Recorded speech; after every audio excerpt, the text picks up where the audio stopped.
Nous retrouvons le plateau de Regard Croisé avec nos chers invités. Cyril Sablassou, journaliste et directeur de publication de Le Républicain Info. Nous avons également Louis Kamako, journaliste, analyste politique, et Firmin Kouagbo, chroniqueur politique, directeur du Centre de recherche et de géopolitique internationale qui porte son nom. On va à Bamako ou bien à Ouagadougou. On va partir de cette visite de Maître Apollinaire Kielem de Tembela, le Premier ministre burkinabé à Bamako. Il a rencontré son homologue malien, Choguel Kokala Maïga. Il y effectue une visite officielle d'amitié et de travail de 48 heures. C'est la première visite officielle dans le pays après s'y être rendu en catimini en décembre dernier pour continuer en Russie. Louis Kamako, on vous retrouve sans doute pour corroborer les relations entre le Burkina Faso et le Mali. Oui, ce n'est qu'une suite parce que vous savez que le premier déplacement officiel de Assimi Goïta, c'était également en fait, le premier déplacement officiel de Ibrahim Traoré, c'était à Bamako.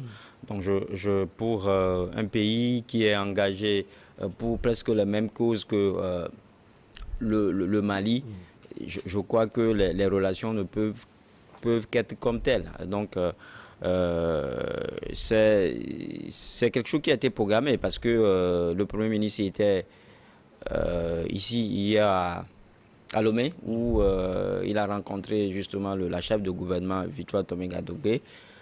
C'est vrai qu'après que le Togo ait pu arriver à libérer les 49 militaires ivoiriens arrêtés à Bamako, le pays s'est engagé également à aider le Burkina Faso à sortir de sa situation actuelle.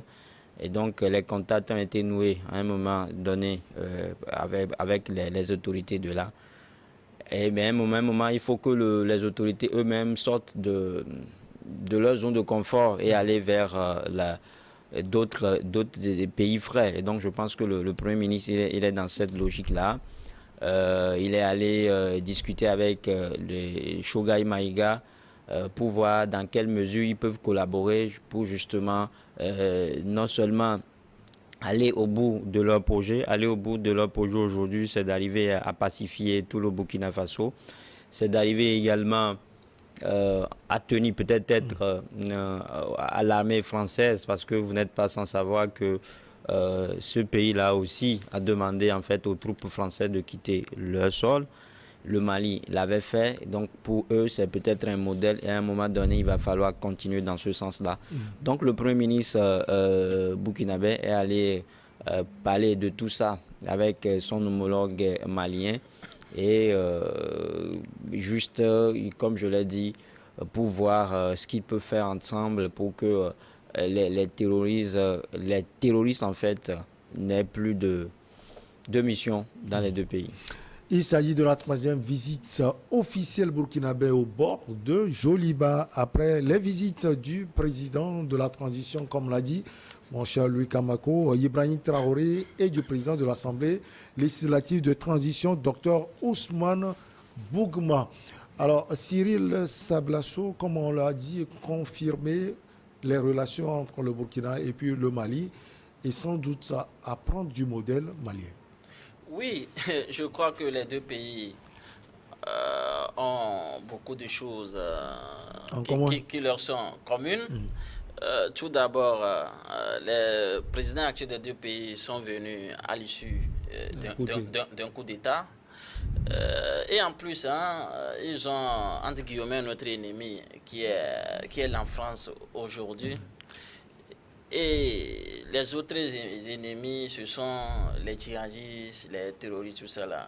Presque tout le nord de Burkina. Est-ce que la France est l'ennemi juré de ces pays? Les partenariats continuent entre les deux pays, même le Mali. Non, le Burkina a demandé certes le retrait de cette force d'élite. Aujourd'hui, il n'y a aucun partenariat qui lie la France et le Burkina Faso.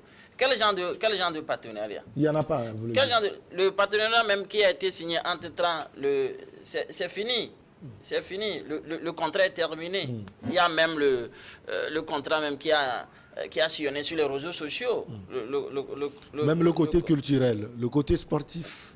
Pour le côté sportif, je ne sais pas trop s'il y a un contrat de partenariat entre le Burkina Faso et le, comment on l'appelle-t-on, et la France. Et la France, coupé, parce que les autorités burkinabées ou les autorités maliennes estiment que l'armée française s'est installée presque plusieurs années, mais la ligne n'a pas bougé.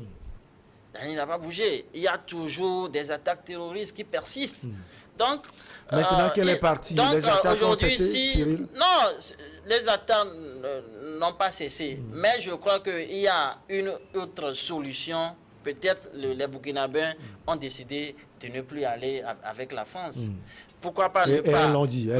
Peut-être pourquoi pas ne pas s'associer. Quand vous prenez aujourd'hui le Mali aujourd'hui, peut-être ils peuvent avoir des accords militaires entre les deux pays. Il y a les accords de renseignement qui peuvent être ils ont été aidés par les Maliens pour pouvoir libérer les 66 femmes capturées l'autre fois. C'est un exemple. Voilà, un temps. Donc je crois que la visite du Premier ministre burkinabé au Mali, je crois que c'est une bonne chose. D'ailleurs, aujourd'hui, le monsieur qui est le Premier ministre du Burkina n'a jamais été ministre. Il n'a jamais même été un diplomate. Donc il faudrait aussi qu'il fasse ces genres de sorties pour aller demander conseil à ses aînés. La preuve, grâce à la diplomatie togolaise, vous n'êtes pas sans savoir que la semaine passée, il y a une délégation togolaise qui s'est rendue chez le capitaine Traoré, une délégation togolaise qui s'est rendue du côté du Burkina Faso. Et autant plus que hier, il y a le Premier ministre même qui avant d'aller au Mali, il était venu même au Togo. Il a fait une escale au Togo. Il a même rendu visite à la PIA pour voir ce qui se passe chez nous au Togo. Donc je crois que aujourd'hui, le gouvernement burkinabé est en train d'aller chez, entre guillemets, certains aînés ou certains anciens pour aller demander conseil. Et ensemble, pourquoi pas ne pas avoir peut-être des accords de renseignement militaire entre le Togo et le Burkina ou entre le Burkina et le Mali pour qu'ensemble, on peut arriver à trouver une solution contre le fléau du terrorisme, du djihadisme qui est en train de prendre de l'ampleur. Depuis l'arrivée du capitaine Traoré au pouvoir en septembre 2022, Ouagadougou s'est rapproché de Bamako qui joue les intermédiaires avec Moscou. Une bonne chose selon les deux invités, Louis Kamako et puis Cyril Sablassou, Firmin Tekou Agbo, le Mali est privilégié. On n'a pas vu ces autorités aller au Niger, en Côte d'Ivoire, même si Cyril le disait tout à l'heure, elles sont venues au Togo. Le choix privilégié aujourd'hui, c'est le Mali. Oui, le choix privilégié aujourd'hui, c'est le Mali. Et c'est le mauvais choix qui puisse exister. C'est le plus mauvais choix aujourd'hui. Pourquoi c'est un mauvais choix? Vous savez, quand je vois... Bamako avait aidé le Burkina, comme je l'ai dit, à libérer les 66. Oui, ça arrive.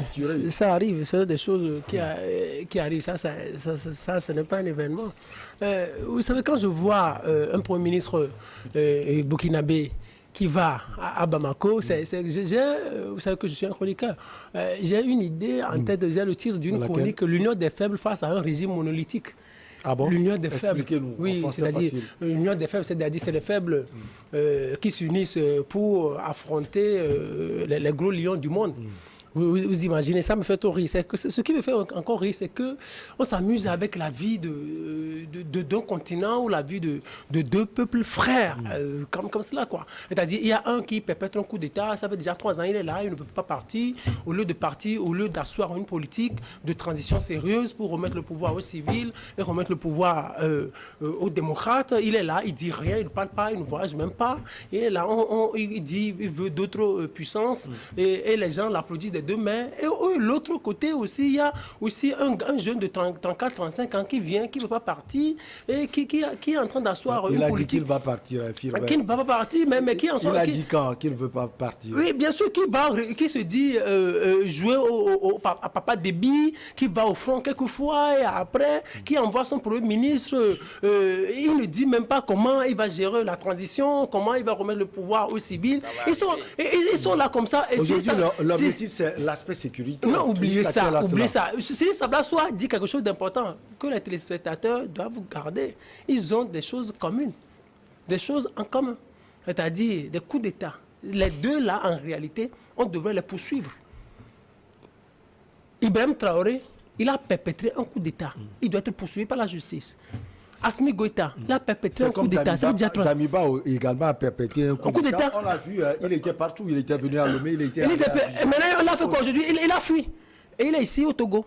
Il a fui au Togo. Ça veut dire, s'il était venu, peut-être il avait fait quelque chose parce qu'il a fait ce qu'il ne devait pas faire. S'il avait laissé celui-là qui était élu démocratiquement par les Béninois, les Burkinabés rester au pouvoir, peut-être il ne serait pas aujourd'hui en exil au Togo. Vous imaginez, ça veut dire des gens qui commettent ou qui perpètrent des coups d'État, qui sont là et personne ne leur demande aucun compte. Ils sont là, ils sillonnent sur le continent, on ne leur reproche rien, ils ne peuvent de rien.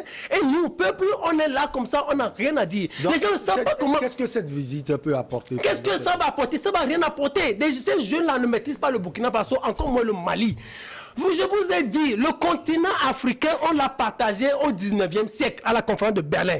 Quand le premier ministre burkinabé n'était pas encore né, encore son grand-papa, quand Assimi Goïta n'était pas encore né... On va pas évoluer. On va évoluer, mais encore que vous ayez une politique beaucoup plus adaptée qui vous permette de maîtriser votre pays, qui vous permettent d'avoir une éducation, qui vous permettent de maîtriser votre pays.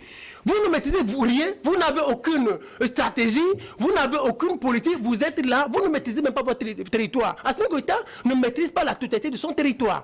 Encore moins, Ibrahim Traoré, 34 ans, moins d'expérience, qui est là, mais qui n'a rien. Et puis, on s'amuse comme ça avec la vie de tout un peuple. Moi, ça me fait peur. Ce qui se passe au 21e siècle, où en 2 ans, on a 6-7 coups d'État en Afrique de l'Ouest. C'est grave et gravissime pour cette jeunesse africaine.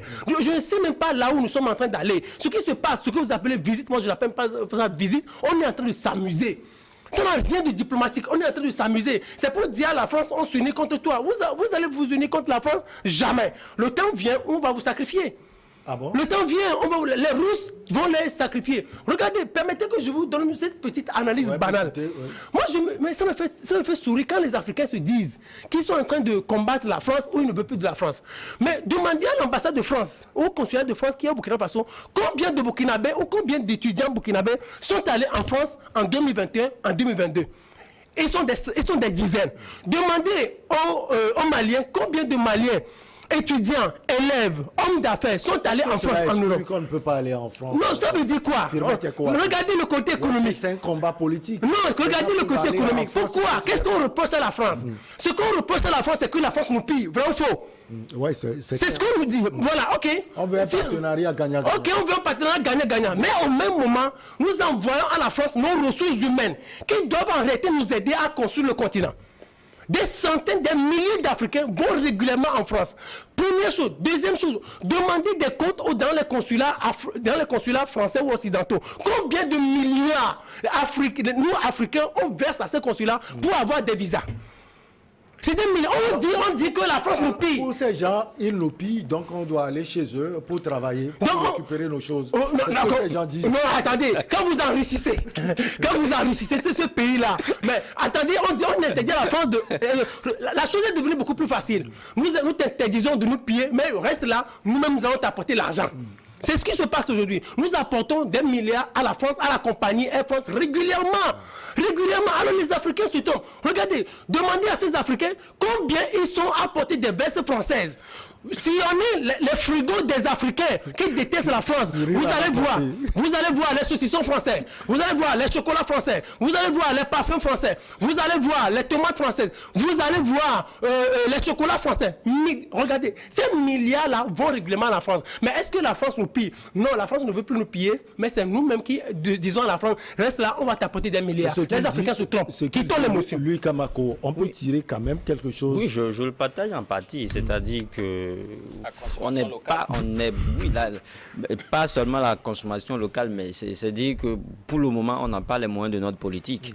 Mais je tiens juste à le rappeler que deux faibles valent mieux qu'un fort. Hein. C'est-à-dire que quand ils trouvent que l'union des faibles ne va rien donner, D'ailleurs, l'union a libéré 66 femmes. Exactement. Donc, c'est ce qu'on a toujours dit ici, que les Africains se coalisent entre eux, que les États africains essaient de mettre en place une stratégie militaire. On a vu l'Ouganda et la RDC, par exemple, pour combattre les rebelles. Exactement. Oui. C'est-à-dire qu'à deux, ça peut aller. À deux, la lumière jaillit toujours. Et si les États se mettent sérieusement au travail, ils peuvent aller. Parce que c'est vrai qu'aujourd'hui, on l'a dit, on n'a pas les outils adéquats pour combattre les terroristes. Parce que c'est de ça qu'il est question.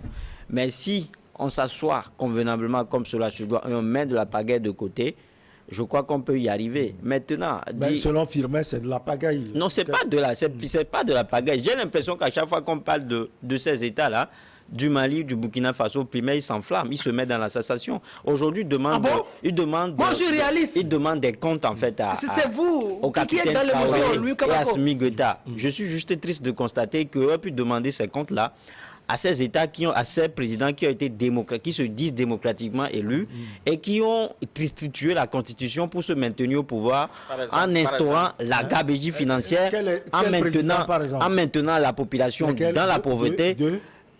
Non, mais on parle du Mali et du Burkina Faso. Ne pensez pas que je vais citer... Non, écoutez, mais l'ancien président du Burkina Faso n'a pas tripatué la Constitution. Attendez pour que je vous dise. Tu as eu suffisamment le temps. Tu as eu suffisamment le temps pour t'expliquer. Donc, c'est ce que je dis. C'est-à-dire que si vous pensez que c'est Assimi Goïta le problème du Mali, je suis désolé. C'est pas lui. Assimi Goïta est juste venu redresser la barre. Et il le fait si bien. Mais il est en train de le faire. Maintenant, Firmin dit qu'il ne veut pas quitter le pays, il ne veut pas quitter le pouvoir. Est-ce que le délai de la transition est déjà arrivé à terme? Non, je ne trouve pas. Idem pour le capitaine Traoré aussi. Donc, on ne peut pas remettre le pouvoir aussi vite dans ces conditions-là. Ce serait, je dirais, c'est-à-dire que remettre la situation au point de départ. Parce que ce que craignaient les militaires, et ils ont pris le pouvoir, c'est justement l'insécurité. Quand on parle d'insécurité... Et l'insécurité, est-ce que finalement cela est éradiqué ou bien l'insécurité sera toujours de mise. Mais ça veut dire qu'on ne va pas l'éradiquer du jour au lendemain. Alors, pour le Burkina, selon ceux qui ont fait des statistiques, sous Roch-Marc Christian Kaboré et sous, par exemple, Damiba, la situation a été mieux que sous Ibrahim Traoré. C'est normal, c'est parce que nous sommes dans une crise. On est dans une crise. Maintenant, tout le monde sait que le Burkina Faso est dans une crise. Et quand c'est comme ça, la situation est souvent incontrôlable pendant une période donnée. Avec le temps, ça va évoluer. Vous allez voir que les autorités burkinabées ou bien l'armée burkinabé viendra à bout justement de ces terroristes-là. Comme le Mali le fait si bien. Oui, comme le Mali le fait si bien. Donc dire que ce déplacement du Premier ministre burkinabé, non mais à Bamako ne donnera rien, je pense que c'est trop tiré sur les cheveux. Il faut prendre les choses au sérieux quand les gens se comportent de façon sérieuse et digne. Parce que Firmin l'a dit, parce qu'il a souvent... Que, si vous le permettez, on va marquer la pause, puisqu'on nous attend, on revient pour continuer un peu avec le Mali et le Burkina Faso avant de filer au Togo.